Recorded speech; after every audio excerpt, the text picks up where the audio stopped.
అయితే సంఘముగా చేరి సంఘముగా ప్రార్థన చేసేటువంటిది కూడా, సంఘము అనేటువంటిది క్రీస్తు యొక్క శరీరం. అంటే సంఘమంతా కలిసి ప్రార్థన చేయటం అంటే మనందరం ఏక శరీరమై ఉన్నటువంటి విషయంలోనికి తీసుకుని వస్తాం. చూచు నీ తండ్రికి నీ తండ్రి నీకు ప్రతిఫలం ఇచ్చును. కాబట్టి మనం చేసేటువంటి ప్రార్థన ప్రతిఫలాన్ని ఇచ్చేటువంటి ప్రార్థనయే ఉండాలి, ప్రతిఫలాన్ని ఇవ్వగలిగినటువంటి ప్రార్థనయే ఉండాలి. మరొక వచనాన్ని మనం చూడండి. మీ సహనమును సకల ప్రజలకు తెలియబడని, మీ సహనమును సకల ప్రజలకు తెలియబడని. ప్రభువు సమీపముగా ఉన్నాడు, దేన్ని గురించి చింతపడకుడు గాని ప్రతి విషయంలోనూ ప్రార్థనా విజ్ఞాపనముల చేత కృతజ్ఞతాపూర్వకముగా మీ విన్నపములు దేవునికి తెలియజేయండి. అప్పుడు సమస్త జ్ఞానములకు మించిన దేవుని సమాధానం యేసుక్రీస్తు వలన మీ హృదయములకు మీ తలంపులకు కావలి ఉండదు. కానీ మన చింత దేని గురించి అంటే, వాళ్ళకైతే ఇంకా ఎక్కువ ఆలోచనలు ఉంటాయి.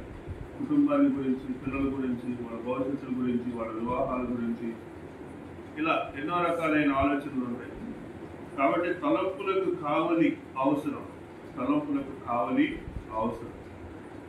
తలంపులకు కావలి అవసరం అనే విషయంలో ఎలా అంటే, తలంపులు మన మనసులోకి ఎన్నో తలంపులు వస్తాయి. మంచి తలంపులు వస్తాయి, చెడ్డ తలంపులు వస్తాయి. ఈ తలంపులు వచ్చేటువంటి క్రమంలో కొన్ని తలంపులు మన శరీరాన్ని కూడా నష్టపరుస్తాయి.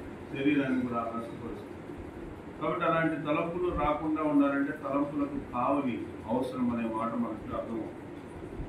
కాబట్టి ఇక్కడ మనం ఏం చూస్తా ఉన్నామంటే, ప్రభువు సమీపముగా ఉన్నాడు.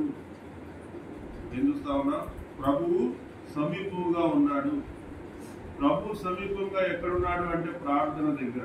మనం ప్రార్థన చేస్తున్నాము అంటే ప్రభువుకు సమీపముగా మనం వెళ్తున్నామని అర్థం. ప్రార్థన చేస్తున్నామంటే అర్థం ఏంటి? ప్రభువుకి సమీపంగా వెళ్తున్నామని అర్థం. కాబట్టి ఒకే ఒక విషయంలో ప్రభువుకు మనం సమీపంగా వెళ్ళగలుగుతాం. ఏంటా విషయం? ప్రార్థన. దేవునితో పిలుగులాడాడు కాబట్టి అక్కడ నీ పేరు ఏం పేరు అని అడిగితే నా పేరు యాకోబు అన్నాడు. కాదు, నీ పేరు యాకోబు కాదు, ఈరోజు నుంచి నీ పేరు ఇశ్రాయేలు అని పేరు మార్చి అక్కడ అతన్ని ఆశీర్వదించాడు. కాబట్టి దేవునికి సమీపంగా వెళ్ళేటువంటి పరిస్థితి ఎప్పుడు అంటే, దేవునికి సమీపంగా వెళ్ళే పరిస్థితి ఎప్పుడు? ప్రార్థించినప్పుడు, ప్రార్థనలో ఉన్నప్పుడు, ప్రార్థన చేస్తూ ఉన్నప్పుడు ప్రభువుకి మనం సమీపంగా వెళ్తామనే విషయాన్ని మనం తెలుసుకుంటా ఉన్నాం. కాబట్టి ప్రభువుకు సమీపంగా వెళ్ళినప్పుడు మనం దేని గురించి కూడా చింతపడకూడదు, కానీ కృతజ్ఞతాపూర్వకముగా ప్రతి విషయంలోనూ ప్రార్థన విజ్ఞాపముల చేత. కాబట్టి ప్రతి విషయంలో మనం ఏం చేయాలి? ప్రార్థనా విజ్ఞాపనలు చేయాలి. ప్రార్థనా విజ్ఞాపన ఈ రెండు కూడా మనం ప్రభుకి చేయాలి. ప్రభుకి మనం సమీపంగా ఎట్లా వెళ్తాం?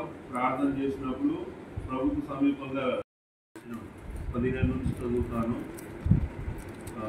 15, 16, 17. కీడు ఎవరికైనా చేయకుండా చూసుకున్నది. నేను చెప్తున్న మాటలు ఎప్పుడంటే, ప్రార్థన చేయక మునుపు. ఎప్పుడు ప్రార్థన నేను ఇప్పుడు ప్రార్థన చేస్తున్నానంటే ప్రార్థన చేయడానికి ముందు జరగాల్సిన విషయాలు చెప్తున్నా. ఎవడును కీడునకు ప్రతి కీడు ఎవరికి చేయకుండా చూసుకున్నది. మీరు ఒకరి యొక్క ఒకడు మనుషులందరూ ఎదుటను ఎడలను ఎల్లప్పుడూ మేలైన దాన్ని అనుసరించి నడుచుకున్నది. ఎల్లప్పుడూ సంతోషంగా ఉన్నది. ఎడతెగక ప్రార్థన చేయుడి. ప్రతి విషయమునందును కృతజ్ఞతాస్తుతులు చెల్లించుడి. ఇలాగు చేయుట యేసుక్రీస్తునందు మీ విషయములలో దేవుని చిత్తము. కాబట్టి యేసుక్రీస్తునందలి ఆ మాట మనం గట్టిగా గమనించాలి, మనం అర్థం చేసుకోవాలి. ఏంటంటే, ఈలాగు చేయుట యేసుక్రీస్తునందు మీ విషయంలో దేవుని చిత్తము. ఏమంటున్నాడు? యేసుక్రీస్తునందు మీ విషయంలో దేవుని చిత్తం. దేవుని చిత్తం ఏంటి? దేవుని చిత్తం ఏంటి? మన గురించి దేవుని చిత్తం ఏంటంటే యేసుక్రీస్తునందు మన గురించి ఒక దేవుని చిత్తం ఉంది. మనకు దేవుని చిత్తం ఒకటి ఉంది మన గురించి.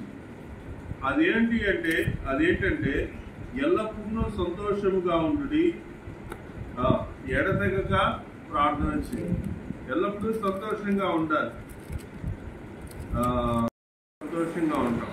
ఎప్పుడు ఎవడను కీడునకు ప్రతి కీడు ఎవరికైనా చేయకుండా చూసుకొనుడి. మీరు ఒకరి ఎడల ఒకడు మనుషులందరి ఎడలను ఎల్లప్పుడూ మేలైన దాన్ని అనుసరించి నడుచుకుని. ఒకరి ఎడల ఒకడు మనుషులందరి ఎడల ఎల్లప్పుడూ మేలైన దాన్ని అనుసరించి నడుచుకోండి. ఎల్లప్పుడూ సంతోషంగా ఉండండి, ఎడతెగక ప్రార్థన చేయుడి. మీ విషయమునందును ప్రతి విషయమునందును కృతజ్ఞతాస్తుతులు చెల్లించుడి. కాబట్టి ఈ 3 విషయాలు మనలో ఉన్నప్పుడు ప్రధానంగా ఏం జరుగుతుందంటే తండ్రి దేవుని యొక్క చిత్తం అనేటువంటిది మన ద్వారా క్రీస్తు ప్రభు వలన నెరవేరుతుందన్నమాట. నేను దేవుని చిత్తాన్ని ఎప్పుడు నెరవేర్చిన వాడిని అవుతాను అంటే ఈ విషయాలు మనం చేసినాం. మరొక మాట చూద్దాం. ఇక్కడ మనం ఏం చూస్తున్నామంటే ఎడతెగక ప్రార్థన చేయడం అనేటువంటి మాటను చూస్తా ఉన్నాం. మనసులో భారం పెట్టుకొని, మనసులో ద్వేషం పెట్టుకొని, మనసులో కక్ష, తర్వాత ఇంకా వాళ్ళు ఒక నాకు అన్యాయం చేశారు కాబట్టి నేను వాళ్ళకి అన్యాయం చేస్తే వెళ్తారనేటువంటి మనసు పెట్టుకొని మనం ప్రార్థన చేయడంలో ఉపయోగం ఉండదు అనే మాట దీన్ని బట్టి మనకి అర్థమవుతుంది. అప్పుడు ఏం చేయాలండి? ఒకవేళ అలా ఏమీ ఒకరి మీద నేను విరోధ భావం నాకేమీ లేదు అని నేను చెప్పాలి అనుకోండి, అప్పుడు నేనేం చేయాల్సి ఉంటుంది చెప్పండి? నీ మీద నాకేం విరోధ భావం లేదు అనేటువంటి విషయం మనం చేయాలనుకుంటే అప్పుడు మనం ఏం చేయాలి చెప్పండి?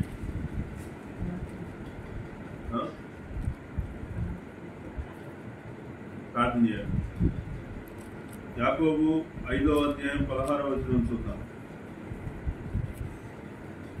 అప్పుడు ఏం చేయాలి?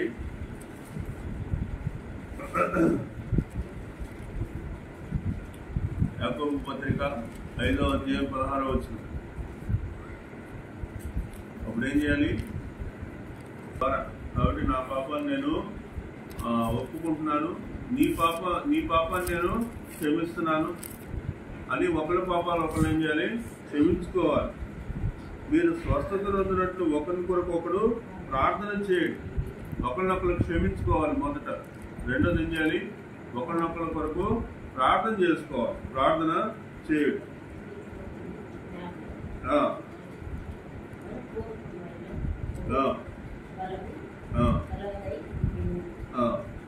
నీతిమంతుని విజ్ఞాపన మనపూర్వకమైనదై బహు బలము గలదై ఉండును. అది ఒకరినొకరు ఏం చేయాలి? క్షమించుకోవాలి. ఒకరి పాపాలు ఒకరితో ఒప్పుకోవాలా. తర్వాత ఒకరి కోసం ఒకళ్ళు ప్రార్థన చేసుకోవాలా. ఇలా చేసేటువంటి ప్రార్థనని అక్కడ ఏమి అన్నాడంటే నీతిమంతుని విజ్ఞాపన అన్నాడు. అలా ప్రార్థన చేసేటువంటి ప్రార్థన ఏమన్నాడు? నీతిమంతుని విజ్ఞాపన అన్నాడు.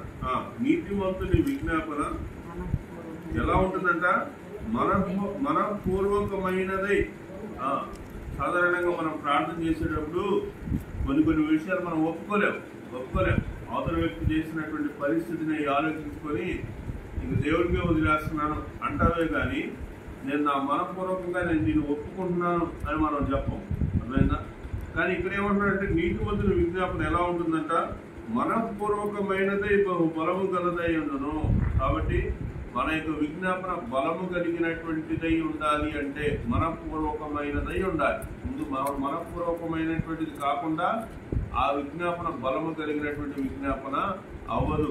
కాబట్టి మీరు ఈ రాత్రి కాలం ఎలా మరి సంపూర్ణ రాత్రి ప్రార్థనలో ప్రార్థన చేయబోయేటువంటి ముందు మన హృదయాన్ని ముందు మన హృదయాన్ని మనం ఏం చేయాలంటే పవిత్రపరచుకోవాలి, క్లీన్ చేసుకోవాలి, శుద్ధి చేసుకోవాలి.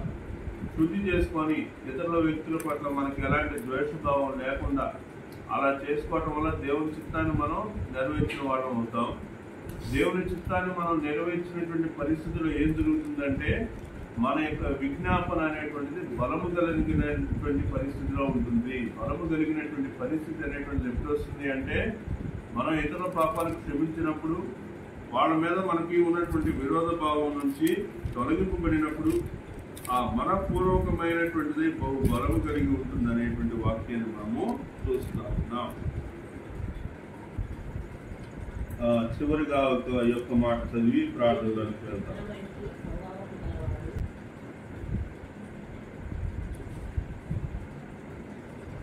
15వ అధ్యాయము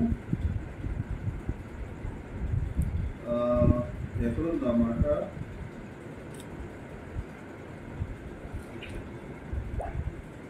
నేను మీ యందు నిలిచి ఉందును, మీరు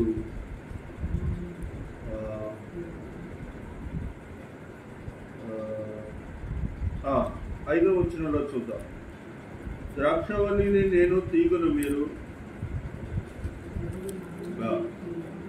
ఎవడు నా యందు నిలిచి ఉండునో, నేను ఎవరి యందు నిలిచి ఉండునో వాడు బహుగా ఫలించును.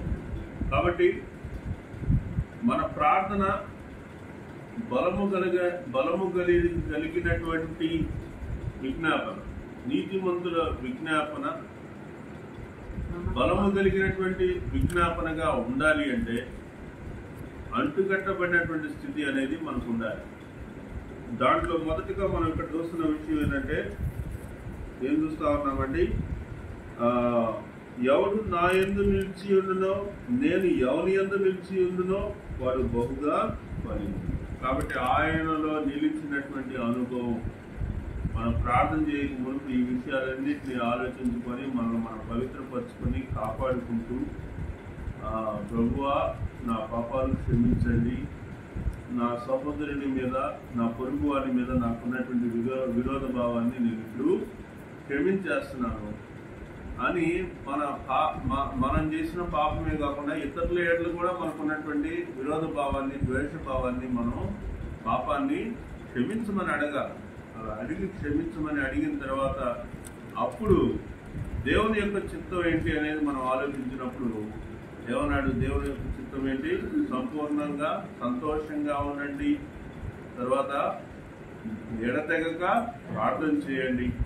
అలా చేసేటువంటి ప్రార్థన ఎప్పుడు శక్తి కలిగి ఉంటుందంటే మన ఇతరులను క్షమించినప్పుడు, ఆ తర్వాత వారి కొరకు మనం ప్రార్థన చేసినప్పుడు, అప్పుడు మనం మన యొక్క ప్రార్థన నీతిమంతుని యొక్క విజ్ఞాపన లాగా మారినప్పుడు అది బహుబలము కలిగినటువంటి ప్రార్థనగా ఉంటుంది.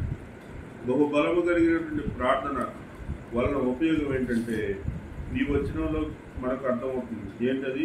5వ వచనంలో ఎవడు నా యందు నిలిచి ఉండునో, ఆయనలో మనం ఎప్పుడు నిలిచుంటాం? ఇలాంటి జీవితం మనకు కలిగినప్పుడు, ముందు జరిగిన వచనాలు లాంటి జీవితం మనకు ఉన్నప్పుడు ఆయనలో నిలిచి ఉండినటువంటి అనుభవంలోనికి మనం వస్తాం. ఎవడు నా యందు నిలిచి ఉండునో, నేను ఎవని యందు నిలిచి ఉండునో వాడు బహుగా ఫలించును. యాకోబు ఫలించాడు. ఎందుకని యాకోబు ఫలించాడు?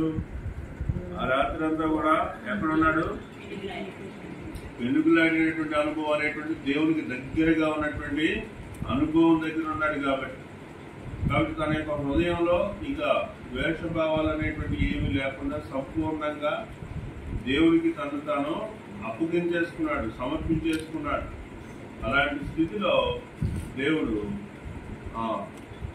యాకోబు ఎవడు నా యందును, అక్కడ మనం చూస్తా ఉన్నాం కదా, ఎవడు నా యందు నిలిచి ఉండునో, యాకోబు దేవుని దగ్గర నిలిచి ఉన్నాడు.